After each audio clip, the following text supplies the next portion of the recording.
மாண்புமிகு பேரவை தலைவர் அவர்களே, மாண்புமிகு முதலமைச்சர் அவர்களே, மாண்புமிகு அமைச்சர் பெருமக்களே, மாண்புமிகு எதிர்க்கட்சி தலைவர் அவர்களே, மாண்புமிகு சட்டமன்ற குழு தலைவர் அவர்களே, மாண்புமிகு சட்டமன்ற உறுப்பினர்களே, உங்கள் அனைவருக்கும் வணக்கம். தமிழ்நாடு சட்டப்பேரவையில் மேதகு ஆளுநர் அவர்கள் ஆற்றிய உரைக்கு நன்றி தெரிவிக்கும் தீர்மானத்தின் மீதான விவாதத்தில் பங்கேற்று பேச வாய்ப்பு அளித்தமைக்கு எனது நன்றியை தெரிவித்துக் கொள்கின்றேன். மாண்புமிகு முதலமைச்சர் அவர்களுக்கு மனமார்ந்த பிறந்த நாள் வாழ்த்துக்களை கூறி எல்லா வளமும் பெற்று பல்லாண்டு வாழ பாட்டாளி மக்கள் கட்சி சார்பில் வரவேற்று வாழ்த்துக்களை தெரிவித்து மகிழ்கின்றோம்.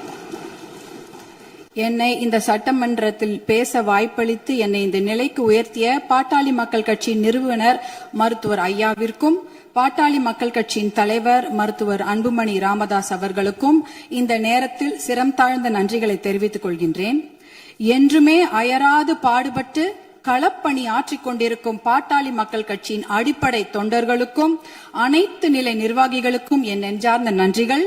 என்னுடைய தேர்தல் வெற்றிக்கு உறுதுணையாக நின்ற அனைத்து கூட்டணி கட்சி தலைவர்களுக்கும் எனது மனமார்ந்த நன்றிகளை இந்த நேரத்தில் உரித்தாக்குகிறேன். என்மேல் அன்பும் பாசமும் நம்பிக்கையும் வைத்து எனக்கு வாக்களித்த எனது தர்மபுரி சட்டமன்ற தொகுதி வாக்காளர் பெருமக்களுக்கும் அனைத்து சகோதர சகோதரிகளுக்கும் என் மனமார்ந்த நன்றிகள்.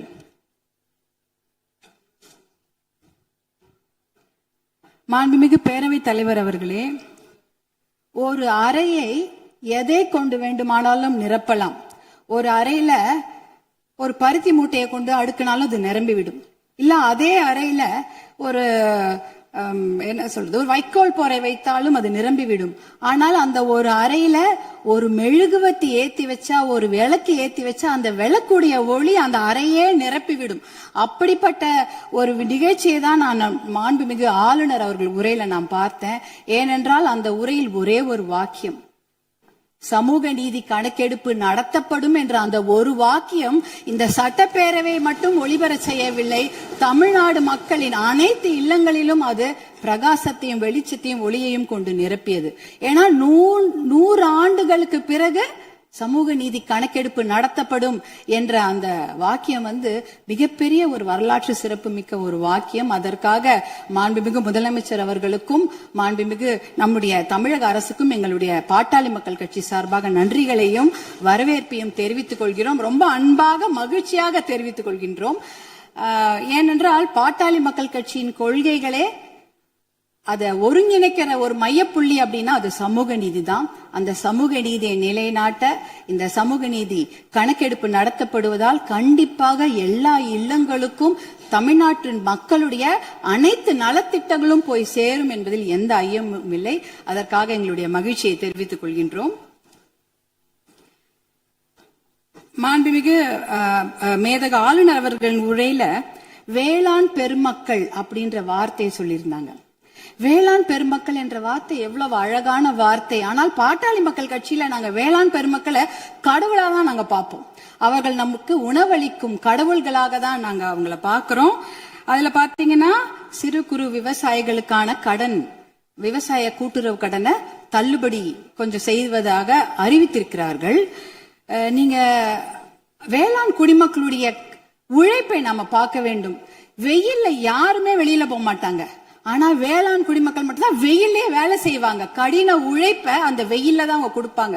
அதே சமயம் மழை வெள்ள காலங்கள்லயும் அவங்க வேலை செஞ்சுட்டு இருப்பாங்க.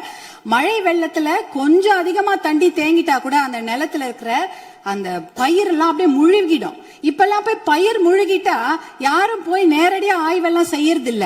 ட்ரோன் அனுப்பி அந்த பயிர்ல அந்த தண்ணி நிலத்துல தேங்கி இருக்கான்னு கண்டுபிடிக்கிறாங்க.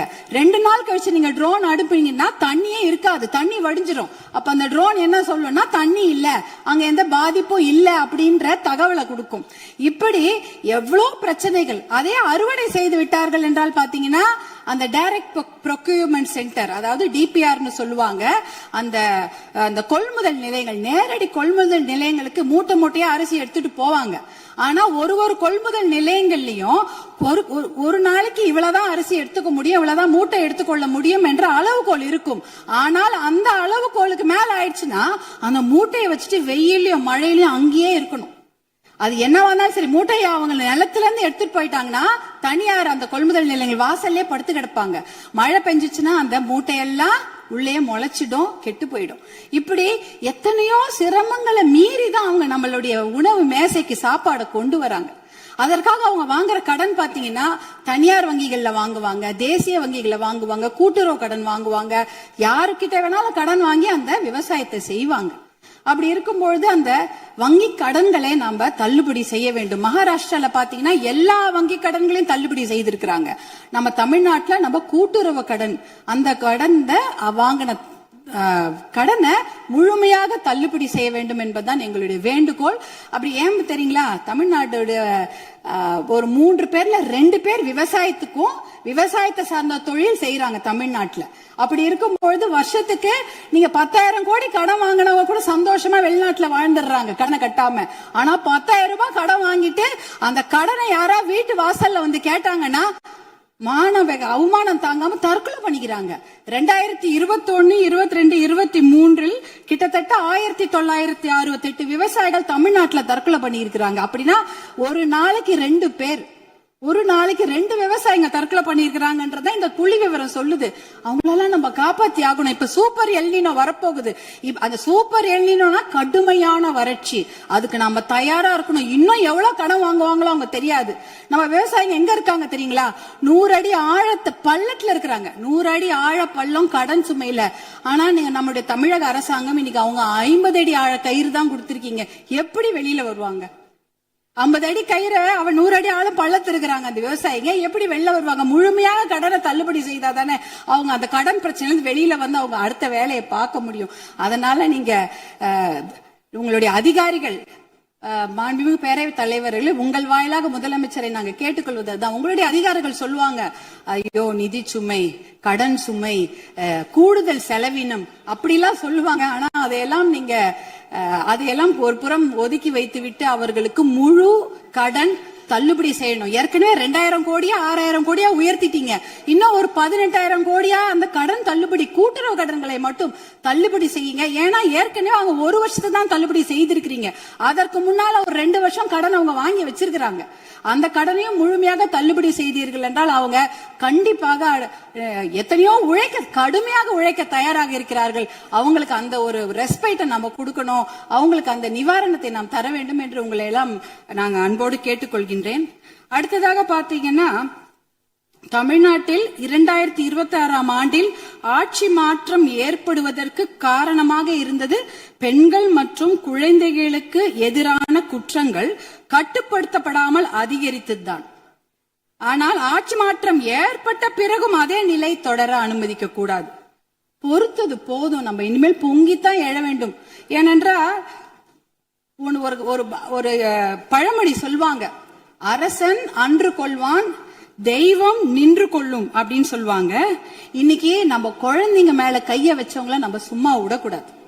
நம் பெண்கள் மேல் கை வைத்தவர்கள் சும்மா விடவே கூடாது. இதுக்கு மேல நம்ம பொறுமையா இருக்கிறதுல அர்த்தமே கிடையாது.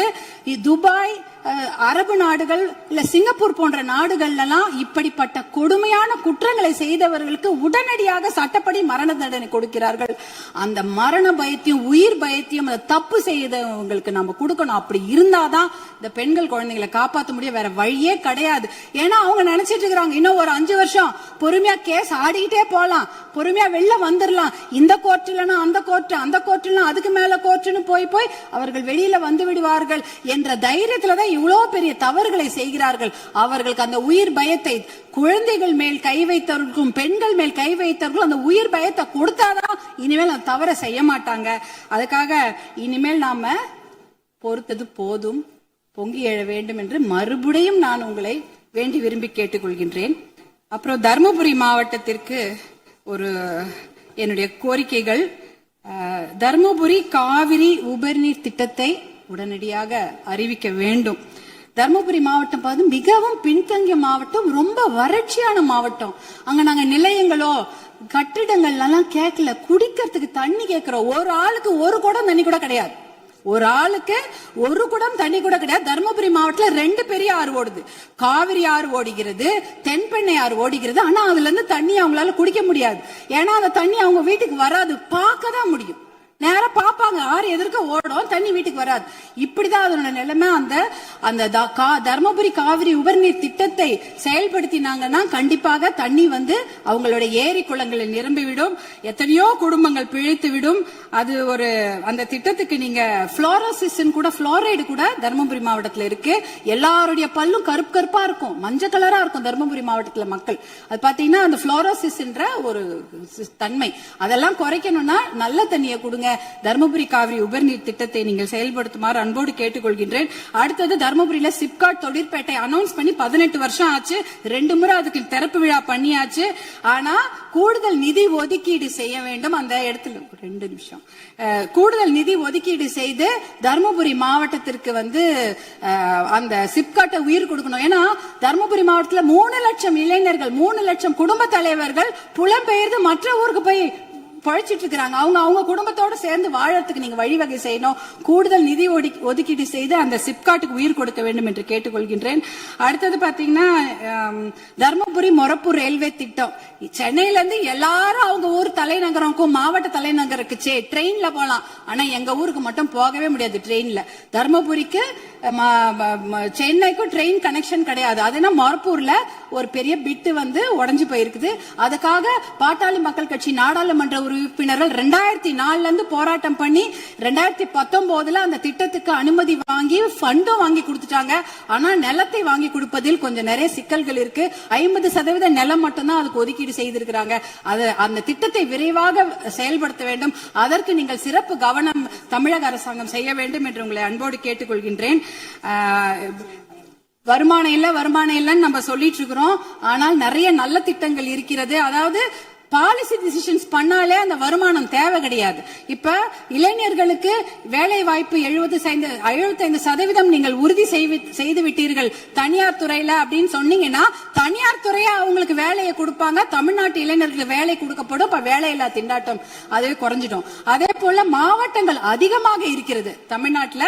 அதாவது அதை வந்து நம்ம மாவட்டங்களை பிரித்தால் ஒரு கொஞ்சமாக நிதி சுமை தான்.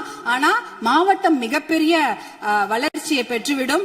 அதே போல பில்ஃபரேஜ குறைக்கிறோம்ட்டு கவர்னருடைய மேதக ஆளுநர் உரையில இருந்தது. கனிம வள கொள்ளை வந்து தடுத்துட்டா 1.5 லட்சம் கோடி 2 லட்சம் கோடி ரூபாய் நம்மால வருவாய் வந்து தமிழ்நாட்டுக்கு கிடைக்கும். அதே போல சேவை உரிமை பெறும் சட்டம் 21 மாநிலங்கள் இருக்கிறது. அது வந்து பொதுமக்களுடைய நலனுக்காக கொண்டு வரப்பட்டது. அது பாத்தீங்கன்னா அதனால எப்படின்னா எந்த ஒரு விஷயத்துக்காக பொதுமக்கள் அப்ளை பண்றாங்களோ உடனே வந்து சேர்ந்துரும், ஒரு பைசா செலவில்லாம. சேவை உரிமை சட்டம், லோக ஆயுக்தாவை பலப்படுத்த வேண்டும். இப்படி போன்ற பில்ஃபரேஜ்களை தடுத்தாலே தமிழ்நாட்டுக்கு வருவாய் ஏற்பட்டுவிடும். பாலிசி டிசிஷன்ஸ் பண்ணும்போது எந்த ஒரு நிதி சுமையும் கிடையாது. இப்படிப்பட்ட திட்டங்களை எல்லாம் நீங்க கவர்னர் உரையில, மேதக ஆளுநர் உரையில சிலவற்றை அறிவிப்பு செய்திருக்கிறீர்கள், சிலவற்றை அறிவிப்பு செய்யாமல் இருக்கிறீர்கள். அதையெல்லாம் கொண்டு வர வேண்டும் என்று உங்களை கேட்டுக்கொண்டு எனக்கு இந்த வாய்ப்பை அளித்த பேரவைத் தலைவர் அவர்களுக்கும் மாண்புமிகு முதலமைச்சர் அவர்களுக்கும் எல்லோருக்கும் என்னுடைய சட்டமன்ற உறுப்பினர்கள் என் மனமார்ந்த நன்றியை தெரிவித்துக் கொள்கின்றேன். அவை முன்னவர் மாண்பு பேரவைத் தலைவர்களே, மாண்பு உறுப்பினர்கள் குறிப்பிடுகிற ரயில்வே திட்டத்திற்காக நிலமெடுப்பிலே தாமதம் ஏற்படுகிறது என்று சொன்னார்கள்.